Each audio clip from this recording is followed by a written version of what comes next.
Friends, કંઈક વેચનારને ચાલો અલગ અલગ રીતે ઓળખીએ, એ પણ ઇંગ્લિશમાં. સૌથી પહેલા છે હોકર. હોકરનો અર્થ થાય ફેરિયો.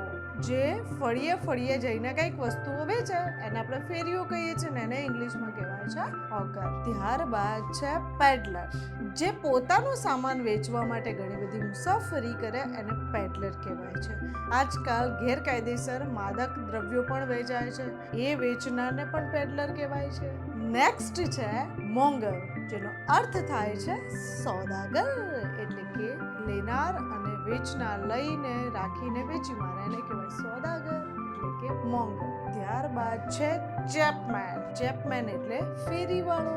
અને આપણા ઘેર આમ જોવા જઈએ તો જે પસ્તી ને બધું કલેક્ટ કરવા આવે છે, એવી જ રીતે એની માટે અને ફેરિયા માટે પણ બીજો શબ્દ છે બેગમેન. સો આવા ઇન્ટરેસ્ટિંગ વિડીયો જોવા માટે ચેનલને સબસ્ક્રાઇબ કરી દો.